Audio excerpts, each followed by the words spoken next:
नमस्ते दोस्तों। आज की कहानी एक ऐसे सुहागन चुड़ैल की है। जब आप ये कहानी सुनेंगे तो आपको विश्वास नहीं होगा कि ऐसा भी कुछ हो सकता है।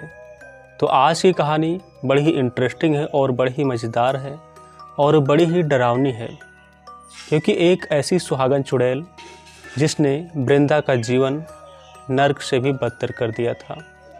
उसे लग रहा था कि मेरा विवाह इस घर में क्यों हुआ, मेरा विवाह इस घर में होना ही नहीं चाहिए था। उसके साथ अजीब अजीब चीज़ें, ऐसी ऐसी चीज़ें घटित होने लगी जिसका कोई कल्पना भी नहीं कर सकता है। तो आइए जानते हैं कि वृंदा के साथ क्या हो रहा था। इस वीडियो में हम यही जानेंगे और पूरी कहानी मैं आपको बताने वाला हूँ। तो चलिए शुरू करते हैं। वृंदा की नई नई शादी हुई थी और आज उसका गृह प्रवेश था। आज वो अपने घर में पहली बार आ रही थी। वृंदा जब घर में आ रही थी, चौखट के उस पार थी, तो उसकी सास ने उससे कहा, उसकी आरती उतारी और उसने कहा कि बेटी अंदर आओ। और वह अंदर जब आने लगी तो ऐसा लग रहा था कि मानो उसके पैर किसी ने पकड़ लिए हों और उसे रोक रहे हो अंदर आने से। उसके पैर जम गए थे, ऐसा लग रहा था कि किसी ने मजबूती से पकड़ रखा हो। वृंदा बार बार पैर को उठाने की कोशिश कर रही थी, लेकिन उसके पैर उठने का नाम ही नहीं ले रहे थे। आखिर ऐसा क्यों हो रहा था? ऐसा हो रहा था एक प्रेत आत्मा की वजह से। उसकी सास बार बार कह रही थी, बेटी आगे बढ़ो, आगे बढ़ो, बहू आगे बढ़ो, लेकिन वृंदा का पैर ही नहीं उठ रहा था। उसकी आंखें खुली की खुली रह गई। वो सामने देख रही थी, लेकिन किसी से कुछ कह नहीं पा रही थी। वो सोच रही थी कि मैं कहूँ तो क्या कहूँ। आज मेरा पहली बार मैं ससुराल में आई हूँ, मेरा गृह प्रवेश है और मैं लोगों से क्या कहूँ। लोग अशुभ मानेंगे, तरह तरह की बातें बनाएंगे। वृंदा के मन में ये सारे विचार चल रहे थे। लेकिन वृंदा ने बड़ी कोशिशों के बाद देवताओं से मिन्नतें की, जिसकी वो पूजा करती थी। उन सब चीज़ों की मिन्नतें करने के बाद उसने बड़ी कोशिश की और उसका पैर आगे बढ़ा। वो अपने घर में आई तो वृंदा की जो शादी हुई थी वो उसकी दूसरी शादी थी, दोहा शादी जिसे बोलते हैं। अनिकेत की पहली शादी पहले से हो चुकी थी और उसकी पत्नी ने आत्महत्या कर ली थी। तो उसी की जो आत्मा थी वही उसके पैर पकड़े हुई थी और आने नहीं दे रही थी वृंदा को। तो ये तो आप जान गए कि किसकी आत्मा थी और वृंदा के साथ ये क्या हो रहा था। लेकिन अब वृंदा घर में प्रवेश कर चुकी थी। निकेत का जो है बेटा एक 3 साल का है और वो अपने घर गृहस्थी में लग गई। उसकी सास अपने घर पर चली गई और वृंदा और उसका पति शहर में शिफ्ट हो गए, जहां वो पहले अपनी पहली पत्नी के साथ रहा करते थे। लेकिन अब बात ये थी कि उसका पति तो जो है काम पर चला जाता था और वो अपने सौतेले बेटे के साथ रहती थी वृंदा। लेकिन वृंदा के साथ कुछ ऐसा हो रहा था जिसका कोई अनुमान भी नहीं लगा सकता था। वृंदा जब कपड़े धोकर तय करके रखती अलमारी में, तो वो सारे कपड़े जब दोबारा चेक करती तो बिखरे हुए मिलते। वो सारे कपड़े जो है कभी बेड पर बिखरे हुए रहते, कभी छत पर, तो कभी बालकनी में, तो कभी बरामदे में। तो इस तरह से जो कपड़े थे वो कितना भी समेट कर रखती, सारी चीज़ें बिखर जाया करती थी। धीरे धीरे समय बीतता गया, करीब 2 महीने बीत चुके थे, लेकिन अब वो चीज़ें बहुत ही ज़्यादा होने लगी। एक दिन वृंदा नहा रही थी, तब नहाते ही नहाते नल का जो पानी था टोटी का वो बंद हो गया। वृंदा ज़ोर ज़ोर से चिल्लाने लगी और वो बाहर निकल कर आई और निकेत से कहने लगी कि नल में पानी की जगह खून आ रहा है। यह सुनकर निकेत का माथा ठनक गया और वो कहने लगा, ठीक है मैं चेक करता हूँ। जब निकेत गया बाथरूम में चेक करने के लिए, तो वहाँ पर जो है कुछ भी नहीं था। नॉर्मल जैसा पानी आ रहा टोटी से आ रहा था, ना ही पानी बंद था और ना ही वहाँ से कोई ब्लड आ रहा था। निकेत ने आया और अपनी पत्नी को भला बुरा कहने लगा। वृंदा को कहने लगा, तुम तरह तरह की बातें बनाती हो, कुछ भी तो नहीं है, सिर्फ तुम्हारे दिमाग का वहम है। तुम पागल हो चुकी हो पूरी तरह से, तुम्हारे दिमाग का इलाज करवाना होगा। यह सब बातें सुनाकर निकेत चुप हो गया और वो अपने ड्यूटी पर चला गया। धीरे धीरे समय बीतता गया। एक दिन वृंदा को अब कभी कभी उस घर से किसी के फुसफुसाहट की आवाज़ सुनाई देने लगी, किसी के कभी कभी चिल्लाने की आवाज़ सुनाई देने लगी। वृंदा समझ नहीं पा रही थी कि मेरे साथ क्या हो रहा है। वो समझ रही थी कि मैं, हो सकता है कि मैं पागल हो रही हूँ, मुझे डॉक्टर्स की ज़रूरत है। और वो कभी कभी जो है डॉक्टर्स को भी दिखाने लगे खुद को, लेकिन डॉक्टर्स भी कुछ भी समझ नहीं पा रहे थे। उन्होंने कुछ दवाइयाँ दी लेकिन उससे भी कोई फ़र्क नहीं पड़ रहा था। अब वृंदा ने सामने एक तस्वीर देखी जो उसकी पुरानी पहली पत्नी की थी, निकेत के। तो वहाँ पर उसने तस्वीर को देखा तो तस्वीर रो रही थी। उसके खून से उसके आँखों से खून के आंसू गिर रहे थे। ये देखकर वृंदा की आंखें खुली की खुली रह गई। वो समझ नहीं पा रही थी कि मेरे साथ क्या हो रहा है, ये सब क्या हो रहा है, मैं वाकई में पागल हो रही हूँ क्या। लेकिन अगले ही पल जब वृंदा ने दोबारा से उस तस्वीर को देखा तो नॉर्मल थी, कुछ भी नहीं हो रहा था। उसकी आंखों से जो खून के आंसू टपक रहे थे वो नहीं हो रहे थे। लेकिन अगले ही पल वृंदा किचन में गई। किचन से जब वापस आई तो वो गिर गई फर्श पर। गिरने के बाद सामने पड़े बेड से वो टकरा गई और टकराने के बाद वो खुद उठ रही थी लेकिन उठ नहीं पा रही थी। अचानक बेड के नीचे देखा तो एक आत्मा, जो तस्वीर में जो आंसू भरे खून के आंसू तस्वीर से गिर रहे थे, वही आत्मा एक खूंखार प्रेत की तरह दिख रही थी। उसकी बड़ी बड़ी आंखें, नाखून बड़े बड़े। यह देखकर वृंदा चिल्ला उठी। लेकिन कहते हैं कि शहर में शोरगुल के मामले में जो आवाज़ें होती हैं, दरवाज़ा बंद था तो वो दूर तक नहीं गई, कोई भी उसकी आवाज़ को नहीं सुना। लेकिन अगले ही पल जब वृंदा ने तस्वीर को देखा तो फिर से वही खून के आंसू तस्वीर से गिर रहे थे।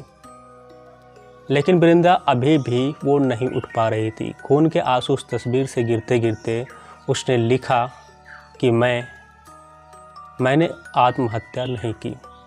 जब इतना उस खून से लिखा गया तब वृंदा समझ गई ये कोई और आत्मा नहीं है, ये निशा की आत्मा है जो निकेत की पहली पत्नी थी। उसने पूछा कि तुम मेरे सामने आओ, क्यों मुझे परेशान कर रही हो।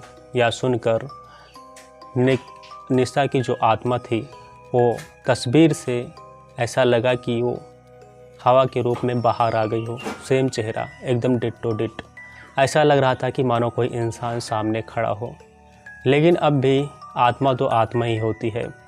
हल्का ज़मीन से उठी हुई थी, ऐसा लग रहा था कि हवा में कोई टंगा हो। तब वृंदा ने पूछा, आखिर तुम क्या चाहती हो? तुमने आत्महत्या नहीं की तो तुम्हारी हत्या किसने की? या जब वृंदा ने पूछा तो उसने सारी कहानी कह सुनाई। उसने कहा कि निकेत का किसी लड़की से चक्कर था और वह किसी लड़की से प्यार करता था। यह जब मुझे पता चला तो मुझसे रहा नहीं गया। मुझे जलन होने लगी कि निकेत कहीं मुझसे दूर न चला जाए।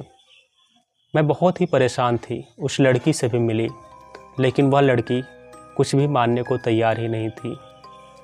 फिर क्या हुआ? फिर एक दिन मेरे दरवाजे पर एक बाबा ने दरवाज़ा खटखटाया। मैंने दरवाज़ा खोलकर देखा तो सामने एक बाबा खड़े थे जिनके हाथ में कटोरा था और वो भिक्षा मांग रहे थे। बड़ी बड़ी दाढ़ी थी। मुझे वो बाबा बहुत ही अजीब लगा। तुरंत ही मैंने दरवाज़ा बंद करना चाहा। तभी बाबा ने कहा, बेटी तुम बहुत परेशान हो, तुम्हारे पति का किसी लड़की के साथ चक्कर चल रहा है और उस वजह से तुम परेशान हो। बाबा के इतना कहते ही निशा को लगा कि बाबा बहुत ही ज़्यादा अंतर्यामी हैं, बहुत ही ज़्यादा जानकार हैं। उसने अपनी सारी कहानी बाबा को कह सुनाई। बाबा ने एक मंत्र दिया और कहा, बेटी इस मंत्र का जाप करो और जिस लड़की के चक्कर में तुम्हारा पति पड़ा है वो लड़की अब तुम्हारे लाइफ में कभी नहीं आएगी, क्योंकि उसको ऐसी ऐसी दंड मिलेंगे। और वो दंड कैसे मिलेंगे मैं आपको बताता हूँ। बाबा ने बताया कि अगर तुम अपने आप को चोट पहुँचाओगी तो वो चोट उस लड़की को भी होगा और उसे पता नहीं चलेगा कि ये चोट कैसे लगी। यह सुनकर निशा खुश हो गई और उसने बाबा का धन्यवाद दिया और कहा कि आप आते रहिए।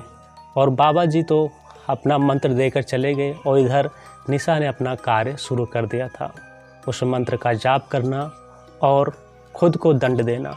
एक दिन जो है वृंदा ने सोचा चेक करती हूँ, और उसने खुद को सर में चोट मारी।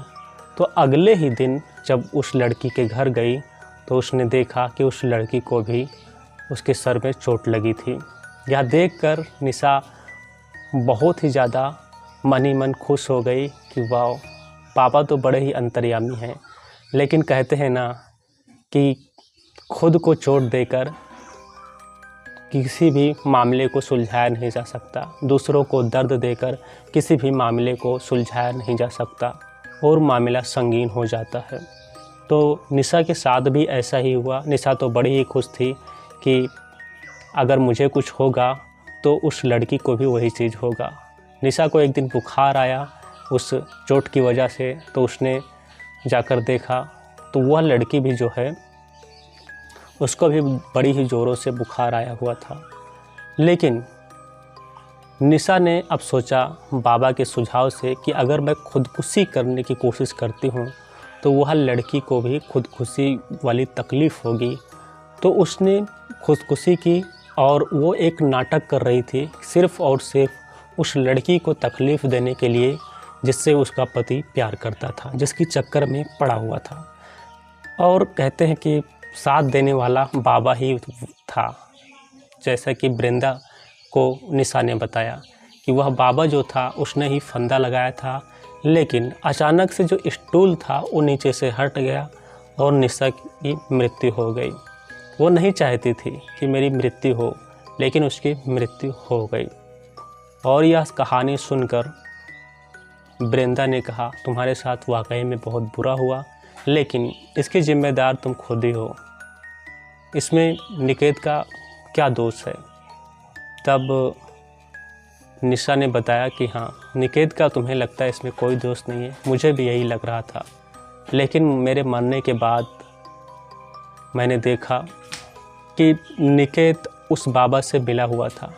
वाकई में उस बाबा को जो है निकेत नहीं भेजा था मेरी आत्महत्या के लिए, और उसने ही सारा षड्यंत्र रचा था कि मेरी पत्नी निशा को ये सारी चीज़ें, अंधविश्वास की चीज़ें बताओ जिससे कि यकीन हो जाए, और उसने मुझे अपने रास्ते से हटा दिया।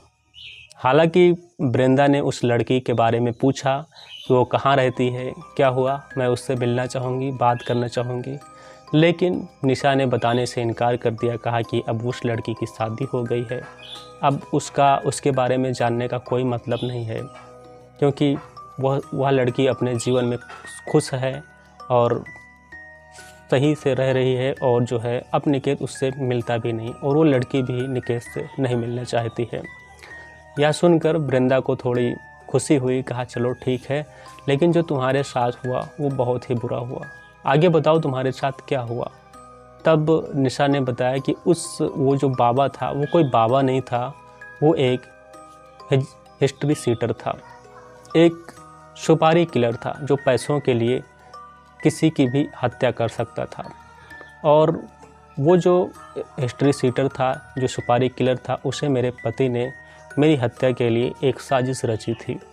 यह सुनकर जो है वृंदा को बहुत बुरा लगा। उसने कहा कि निकेत के अपराध का जो है, जिसने जो अपराध किया है ये बहुत ही बुरा अपराध है, तो उसने तुम्हारे साथ जो किया वो आगे चल के मेरे साथ भी होगा, इसमें कोई दो राय नहीं है, लेकिन इसकी सज़ा निकेत को ज़रूर मिलेगी। वृंदा ने पुलिस का सहारा लिया और पुलिस ने उस बाबा को कुछ ही दिनों में गिरफ्तार कर लिया, और 2-4 डंडे पड़ने के बाद ही उस बाबा ने सारा जुर्म कबूल कर लिया। उसके बाद निकेत को गिरफ्तार किया गया और उसे सज़ा हुई, लेकिन काफ़ी दिनों का समय लगा, लेकिन उसे सज़ा हुई, और उस सज़ा से जो है निशा की आत्मा मुक्त हो सकी। निशा की आत्मा ने एक अपने बेटे का हाथ जो है वृंदा के हाथ में सौंप कर वो मुक्त हो गई। कहते हैं कि ऐसी जो आत्माएं होती हैं जो खुदकुशी करती हैं, आत्महत्या करती हैं, उनकी कोई ना कोई अंतिम इच्छा होती है। तो कोई ऐसी आत्माएं होती हैं जो तो अपने दूसरे लोक में, आत्मा लोक में चली जाती हैं। मुझे नहीं पता ये लोग कहाँ है, लेकिन लोगों के माध्यम से सुना हूँ और यही सुनते आ रहा हूँ कि कई लोग हैं। तो आत्मा लोक में वो आत्मा चली जाती हैं, हवा में विलीन हो जाती हैं और वृंदा भी वापस चली गई अपनी दुनिया में। लेकिन कहते हैं कि जो आत्महत्या होती है और ऐसे जो मामले होते हैं, उसमें जो आत्माएं होती हैं जिनकी कुछ इच्छा होती है वो यहीं पर रह जाती हैं। तो निशा के साथ भी यही हुआ। निशा को लगा कि मेरे साथ बुरा हुआ है और उसका जो बेटा था वो अपने बेटे को किसी ऐसे व्यक्ति के हाथ में सौंपना चाहती थी जो उसकी देखभाल करे, रक्षा करे। निशा को लगा कि वृंदा उसके लिए सगी माँ से कम नहीं है। तो निशा ने वृंदा के हाथ में जो है अपने बेटे का हाथ सौंपकर वो अपनी दुनिया में वापस चली गई। आपको ये कहानी कैसे लगी कमेंट बॉक्स में बताएं। इस वीडियो को लाइक करें और शेयर करें ताकि ऐसी ही कहानियाँ मैं आपके साथ और भी शेयर करता रहूँ। तो मिलते हैं किसी नेक्स्ट और अच्छे स्टोरीज़ के साथ।